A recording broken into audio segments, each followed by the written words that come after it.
وزیر مملکت پیٹرولیم علی پرویز ملک نے واضح کیا ہے کہ چیف آف ڈیفنس فورسز کی نوٹیفیکیشن کے بعد تمام قیاس آرائیاں دم توڑ گئیں۔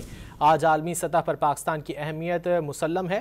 لاہور میں پریس کانفرنس کے دوران علی پرویز ملک نے معاشی صورتحال بہتر بنانا حکومتی اولین ترجیح قرار دے دی۔ جو بہت سی قیاس آرائیاں پچھلے چند دنوں سے چل رہی تھیں، آپ جانتے ہیں سید عاصم منیر صاحب کے نوٹیفیکیشن ہونے کے بعد اب اللہ تعالیٰ کے فضل و کرم سے وہ چیف آف ڈیفنس فورسز تعینات ہو بھی چکے ہیں۔ آج بین الاقوامی سطح کے اوپر کوئی بھی ایسی بیٹھک مکمل نہیں ہوتی جس کے اوپر پاکستان کی نمائندگی نہ ہو۔ پاکستان کی اہمیت قائم ہوئی ہے۔